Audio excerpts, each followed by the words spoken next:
The dim lights of the cargo hold flickered as the Crest Alliance raiders moved through the shadows of the human colony's storage facility.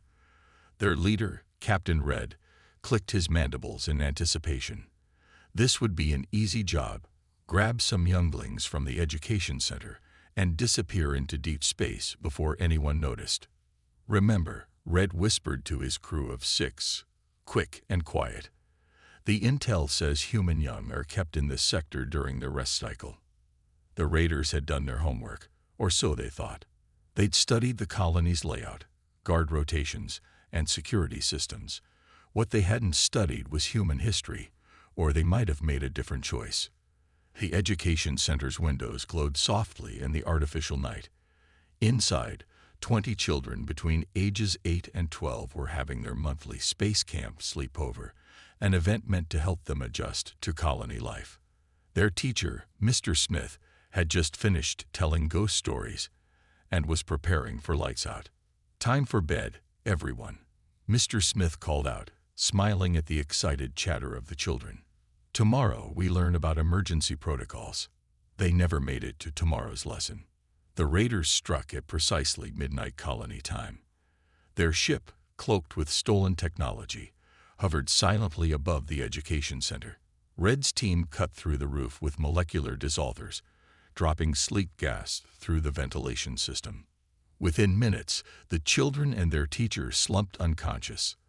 The raiders moved quickly, selecting 12 of the youngest children and loading them into portable stasis pods. "Leave the adult," Red ordered. "Too much trouble. The young ones bring better prices anyway." What the raiders didn't notice was 10-year-old Tommy, who had been in the bathroom when the gas hit. He watched through a crack in the door as the strange aliens took his friends. With trembling hands, he pressed the emergency beacon his mother had given him, a simple red button that all colony children carried. The raiders were already lifting off when the first alarms began to sound. Red felt satisfied. By the time the humans organized a response, his ship would be through 3 jump points and safely away. "Cargo secured," his second-in-command reported. "All stasis pods functioning normally. The younglings are healthy specimens." "Good," Red replied, studying the unconscious children through the pod windows. "The buyers on Station 9 will pay premium rates for these. Humans are rare in the slave markets." As their ship broke atmosphere, Red's communication officer spoke up. "Captain, I'm picking up some odd transmissions. The humans, they're not just calling their security forces." "What do you mean?" "They're broadcasting on all frequencies, in all known languages." "There," the officer's voice trembled. "They're calling it a Class 1 Alpha event. I've never seen that designation before." Red dismissed the concern with a wave of his clawed hand. "Humans always overreact. Plot our course to the first jump point." On the colony below, things were far from normal. The emergency beacon had triggered more than just local defenses. In orbit, automated satellites began broadcasting a message that would soon reach every corner of inhabited space. "ALERT. Human CAILDRN take in. Repeat. Human CAILDRN take in. All species be a device. Omega protocol les nobo in EFFECT." In the colony's command center, the governor's face was grim as she sent the final confirmation to Earth. Within minutes, responses began flooding in from humanity's alien allies. "Moving our ships out of your response corridor. Providing all intelligence on Crest Alliance movements. Evacuating our diplomatic personnel from disputed zones." One message from the oldest spacefaring race was particularly brief. "May whatever gods they believe in have mercy on them, for humanity will not." As Red's ship entered its first jump point, he had no way of knowing that he had just started a chain of events that would reshape galactic society. His crew celebrated their successful raid, unaware that across human space, sleeping warships were awakening and doors were opening on arsenal worlds that hadn't been accessed in generations. The hunt was about to begin. The Grand Hall of the Galactic Council buzzed with nervous energy. Hundreds of alien representatives shifted uneasily in their seats as emergency messages flashed across their personal screens. At the center of the hall, Ambassador Blue, a veteran diplomat from the ancient Stellar Collective, gripped the speaking podium with his 4 hands. "We must act quickly." Blue's voice trembled, something no one had ever heard before from the usually composed diplomat. The Crest Alliance has committed the one act that every spacefaring race knows to avoid. They have taken human children. The hall erupted in gasps and murmurs. A younger representative stood up, his scales glittering under the chamber lights. "Surely you exaggerate, Ambassador. Humans are tough, yes, but they're just one species." Blue's skin paled to an almost white shade. "Let me tell you a story from my own people's archives. 300 years ago, a pirate group took 2 human children during a raid on a mining outpost. We thought, like you, that humans would respond like any other species." The chamber grew silent as Blue continued. "Within 1 week, the pirates' entire operation was destroyed. Within 2 weeks, the criminal empire they worked for collapsed. Within 3 weeks, the humans had reshaped the security protocols of 3 sectors of space. They didn't just hunt down the responsible parties, they systematically eliminated every possibility of it happening again." Display screens around the chamber began showing real-time updates. Human warships were already moving out from their bases. Colonial defense forces were mobilizing. Deep space monitoring stations reported ancient defense platforms, dormant for decades, powering up. "The humans have a saying." Blue's voice grew quieter, forcing everyone to lean forward. "Don't harm the cubs unless you're ready to face the pack." But that doesn't quite capture it. When human children are threatened, they don't just respond as a pack, they respond as a force of nature. Another representative, this one floating in a containment field of pure energy, spoke up. "What do you suggest we do?" "Clear their path," Blue replied immediately. "Share any intelligence we have about the Crest Alliance, and pray we never find ourselves in their way." The screen suddenly flashed with a new alert. The Human Diplomatic Corps had just issued a formal notice. All human ships were now operating under Parent Protocol, a classification that even the oldest races had only heard whispered about. "Let me be clear," Blue's voice hardened. "This isn't just about 12 children anymore. The humans have a concept called all children are our children." Those raiders didn't just take 12 kids, they threatened the fundamental human drive to protect the young. They awakened something primal. As if to emphasize his point, reports began streaming in. Human reserve fleets were deploying. Retired military personnel were volunteering en masse. Civilian ships were offering themselves as support vessels. "The last time humans unified like this," Blue continued, "they ended a war that had raged for centuries before they even joined the galactic community. They called it their World War II, when they faced an enemy that threatened children systematically." The chamber's AI projected a map showing human fleet movements. The sheer scale of their response made several representatives gasp. "I move that we immediately declare the Crest Alliance as excluded from all protection under galactic law," Blue announced formally. "Not because the humans asked. They haven't asked us for anything. But because if we don't, there might not be enough of the Crest Alliance left to stand trial when this is over." The motion passed unanimously, the fastest vote in Council history. As the session ended, Blue received a private message from his government. The humans had just activated something called the Mama Bear Protocol, and the message contained only one instruction: get out of their way. Looking at the worried faces around him, Blue knew that the galaxy was about to learn why every spacefaring race had one ironclad rule: never, ever harm human children. The massive hangar of Earth's primary defense station echoed with activity as ships of all sizes prepared for launch. At the center of this controlled chaos stood Anna Cole, her hands clenched into fists as she watched crews load weapons and supplies onto the fleet's vessels. 12 hours ago, her daughter Lisa had been among the children taken.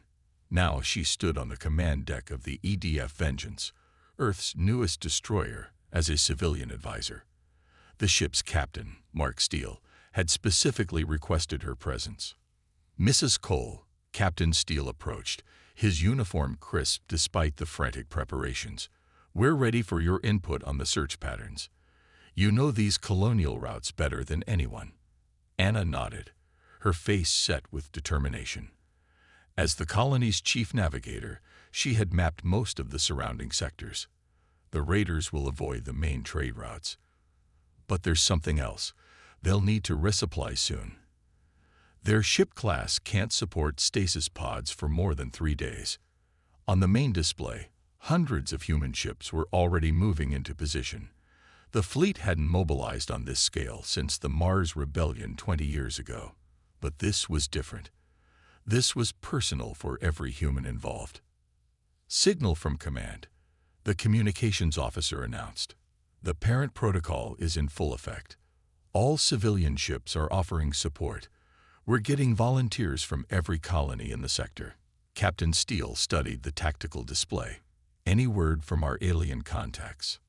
"Yes, sir.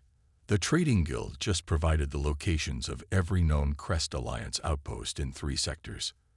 The Stellar Collective is shutting down their jump gates to Crest ships. And, sir, the warrior clans are offering their hunt trackers."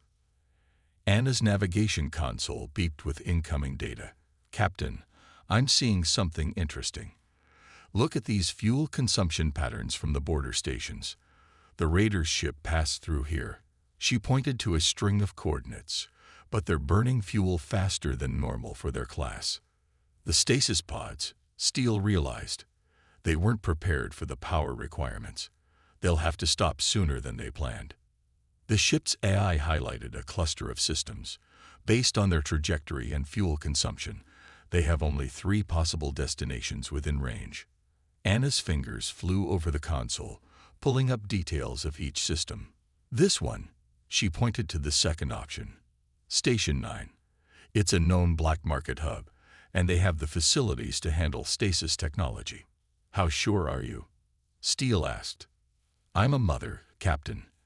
Anna's voice was steel wrapped in silk. "I can tell you exactly how desperate they'll be to get those pods stabilized before they fail. Station 9 is their only real choice." The bridge crew watched as their captain considered the information. Finally, he nodded.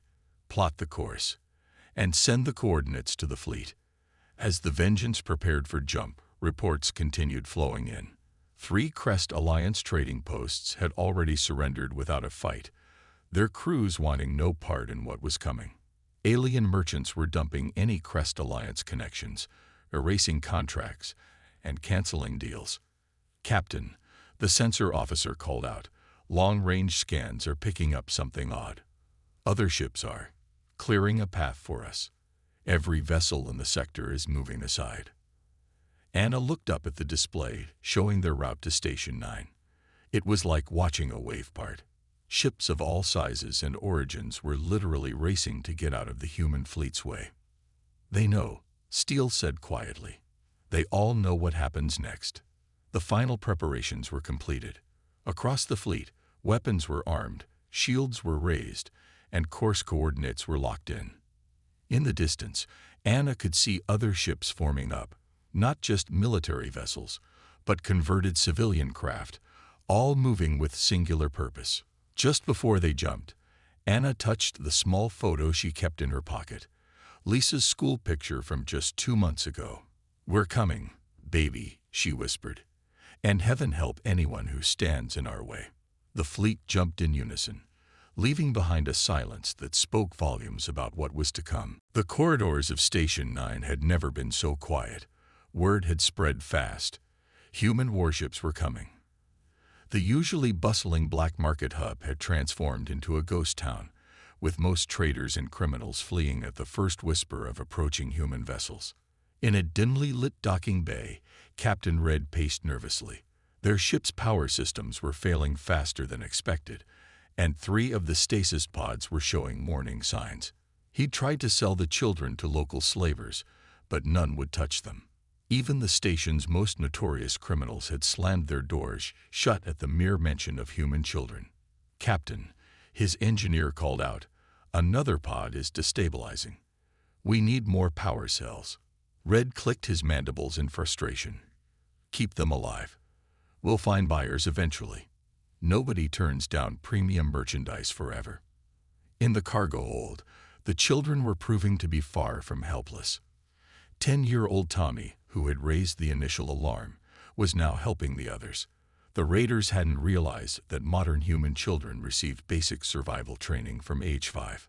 The pods are failing. Tommy whispered to the others through the pod's communication system. Remember your emergency protocols. When they open the pods, be ready. Above the station, the first human ships emerged from jump space.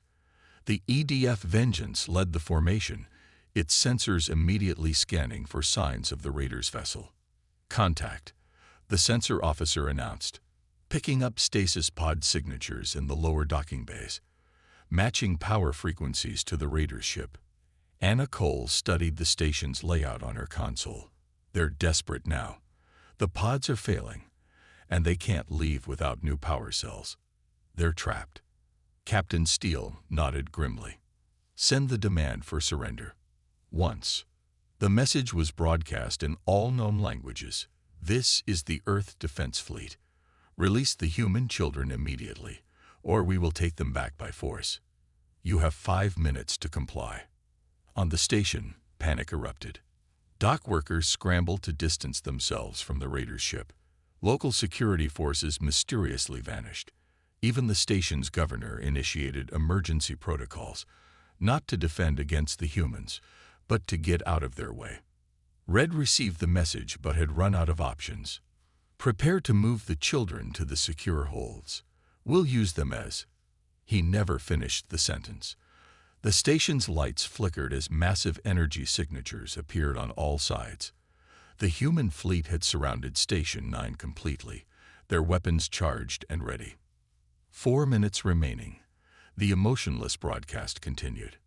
In the cargo hold, Tommy had managed to short-circuit his pod's lock mechanism, another skill taught to colonial children.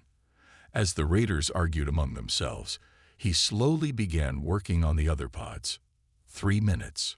On the Vengeance's bridge, Anna watched the tactical display with calm focus. They're moving inside the station, trying to use its civilian population as cover. 2 minutes. Station 9's governor made one last desperate call to the raiders. Give them back the children. You don't understand what you've done. 1 minute. In the cargo hold, Tommy had freed 4 other children. They moved silently, using the maintenance ducts they'd been taught about in space safety classes. The raiders had no idea that every human child knew how to navigate starship infrastructure. Time's up. The human fleet's response was surgical and overwhelming. Precision strikes disabled the station's weapons and shields. Boarding craft attached to specific airlocks, bypassing civilian areas completely. Red and his crew found themselves caught between advancing human marines and escaping children who seemed to know the station's layout better than they did. This is impossible, Red muttered as warning klaxons blared. They're just children. The last thing he saw before the Marines breached his position was Tommy leading the other children through an emergency hatch, one that hadn't even shown up on the station's official plans. As human forces secured the station section by section, a message spread through the galaxy: never underestimate humanity's children or humanity's determination to protect them. Deep within Station 9's maintenance tunnels, Tommy led his group of freed children through the maze of service corridors. Their months of space survival training had prepared them for exactly this kind of situation, though none had expected to use these skills so soon. Remember, Tommy whispered to the others, just like in the simulator. Follow the red pipes for life support systems. He touched the small emergency beacon in his pocket, still steadily pulsing its signal to the human fleet. Above them, chaos reigned as human marines methodically took control of the station. The remaining raiders found themselves facing not just military forces, but also a series of inexplicable equipment failures. Doors wouldn't open, life support systems acted erratically, and communication networks kept failing. What they didn't know was that 8-year-old Emily, still in her stasis pod, had managed to interface with the pod's basic systems. The raiders had overlooked a crucial fact. Modern human children grew up learning to code almost as soon as they could read. Security systems compromised. One of Red's officers reported frantically. "We're losing control of the entire sector." In another part of the station, other captured alien species watched in amazement as their human co-captives organized themselves. Even the youngest among them remembered their emergency protocols, creating diversions and sabotaging equipment with remarkable efficiency. Lisa, Anna Cole's daughter, had already helped 3 other alien children escape their cells. The maintenance shafts, she explained to them in basic trade language. Humans always build them big enough to crawl through. It's a safety requirement. On the command deck of the Vengeance, Anna Cole watched the sensor readings with growing pride. "Captain, look at these power fluctuations. That's the emergency override sequence we teach in basic training." Captain Steele allowed himself a small smile. They're fighting back. The raiders' last stronghold was crumbling from within. Red couldn't understand how everything had gone so wrong. His crew reported ghosts in the system, security cameras showing impossible images, airlocks cycling for no reason, and navigation computers displaying conflicting data. How? Red demanded, watching another system fail. They're just children. In the maintenance tunnels, Tommy's group had joined up with other escaped captives. The human children immediately began sharing their emergency rations and teaching the alien younglings how to use the service corridors. "Look," one of the alien children pointed at a wall panel. "More of your kind are coming." Through the grating, they could see human Marines advancing methodically through the corridors. The children had done their job. They'd created enough chaos to keep the raiders occupied until help arrived. Emily, still working from inside her pod, had managed to access the station's primary systems. The raiders watched in horror as their remaining defenses shut down one by one. Warning messages flashed across their screens in Human Standard, protected by child safety protocols. In the command center, Red finally understood the magnitude of his mistake. His crew was reporting multiple breaches, but not just from the human forces. The children they had captured had somehow turned the entire station against them. "Sir," his last loyal officer reported, "we're detecting more ships dropping out of jump space. They're all human vessels." The second wave of the human fleet arrived, carrying special units trained in recovery operations. But they found their job half done. The children had already secured several sections of the station and were actively helping others escape. As Marine units breached the final barriers, they found Tommy and his group calmly waiting for them. The children had not only escaped, but had gathered valuable intelligence about the raiders' operations. "Status report," Captain Steele demanded. "Sir," came the response, "the children, they've practically taken the station themselves. We're just cleaning up." In the end, it wasn't just the human military that broke the raiders. It was the very children they had underestimated. As the last of Red's crew surrendered, the galaxy learned another lesson about humanity. Their children were far from helpless. Tommy looked up at the Marine who found them and smiled. "We remembered our training, sir. All of it." The final assault on Station 9's central hub began not with weapons fire, but with silence. The raiders' last defensive position fell quiet as every system simultaneously shut down. In the darkness, Red and his remaining crew heard something that chilled them. Children's laughter echoing through the ventilation system. "They're just trying to scare us," Red told his crew, not believing his own words. Through emergency lighting, he watched his last dozen followers huddle near their weapons. The station's AI crackled to life, its voice now carrying a distinctly childish tone. Emily, still working through her pod's interface, had reprogrammed it to play a simple message.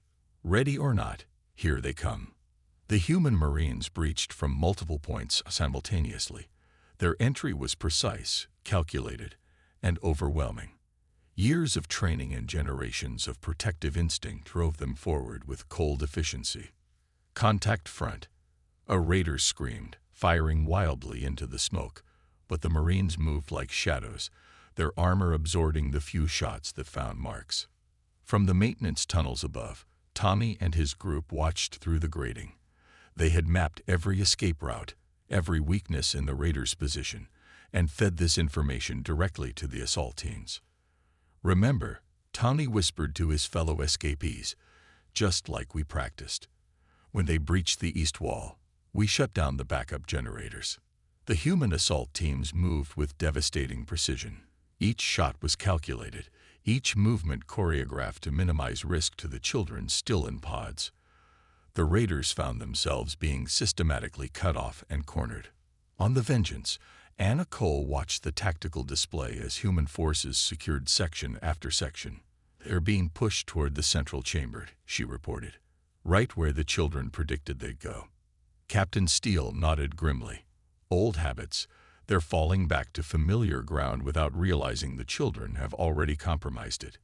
Inside the central chamber, Red's crew jumped at every sound. The human forces hadn't just attacked. They had turned the station itself into a weapon. Life support systems created random pressure changes. Gravity plating fluctuated unpredictably. Even the lighting seemed to work against them, casting shadows where there should be none. "This is impossible," Red muttered, watching another defense system fail. "No military force can control a station this completely." "They're not controlling it," one of his officers realized too late. "The children are." The final breach came from all directions at once. The Marine teams burst through walls, floors, and ceilings simultaneously. Their coordination was perfect, their timing exact. They had practiced this scenario countless times, but now it wasn't just training, it was personal. Emily, having fully accessed the station's systems, gave them one final advantage. At the crucial moment, she killed all power to the raiders' positions. In the darkness, Red heard the Marine's voice filters click on, bringing a sound that would haunt him forever. The lullaby that human parents sang to their children now turned into a war song. The battle ended not with a dramatic standoff, but with the quiet efficiency of a parent protecting their child. The raiders, who had thought themselves predators, discovered too late that they had stumbled into a nest of humanity's most primal instincts. As the smoke cleared, Tommy and the other children emerged from their hiding places. They moved with purpose, helping the Marines secure the area and tending to the younger ones still in pods. "Mission accomplished," the Marine commander reported. "All children accounted for. Station secured." Anna Cole's voice came over the comm system, steady and clear. "Begin pod extraction. Let's bring them home." In the aftermath, as medical teams worked to safely revive the children still in stasis, the galaxy watched in amazement. The human response hadn't just been a military operation. It had been a demonstration of why their species had survived countless challenges. Red, now in custody, watched as human parents reunited with their children. He finally understood the warning he should have heeded: never threaten human children, for in doing so, you awaken not just their military might, but the combined protective instinct of an entire species. The storm had passed, but its lesson would echo through the galaxy for generations to come. 1 month after the Station 9 incident, the Grand Hall of the Galactic Council hosted an unprecedented ceremony. The massive chamber was filled not just with diplomats and leaders, but with families, human parents, and their children standing proudly alongside representatives from every spacefaring race. Tommy stood at the podium, his small frame barely visible above it, addressing the assembled galactic community. Behind him, Emily and the other children who had turned their captivity into a victory sat in places of honor. "We didn't do anything special," Tommy said, his voice clear and strong. "We just remembered our training and worked together. That's what humans do." In the audience, Captain Steele and Anna Cole watched with pride. The children's actions had led to more than just their own rescue. They had exposed a vast network of child trafficking that had plagued multiple species for centuries. Ambassador Blue rose to speak next. "In light of these events, the Council has unanimously approved the Children's Protection Act. From this day forward, Any crime against children of any species will be met with the full response of all member races. The new law, informally known as the Human Protocol, had been inspired by Earth's Parent Protocol. It established emergency response systems, universal training programs, and mutual defense pacts specifically focused on protecting the young of all species.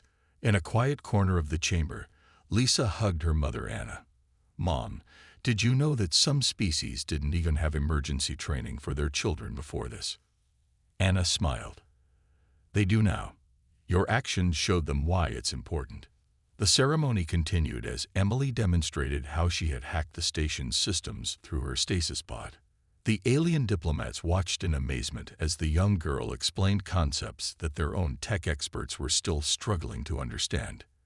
"Human children," one alien representative whispered, "they're not just their future, they're their first line of defense." The Crest Alliance, already weakened by years of internal conflicts, completely dissolved within weeks of the incident. Their former territories were now being reformed under new governance, with child protection laws as their founding principle. Station 9, once a hub of illegal activities, had been transformed. The human children's actions had exposed its hidden passages and secret chambers. Now it served as a training center, where species from across the galaxy sent their young to learn human survival techniques. The station's eye still plays Emily's warning messages sometimes, a maintenance worker reported, grinning. The children programmed them too deep to remove completely. In Earth's colonies, the event had sparked changes too.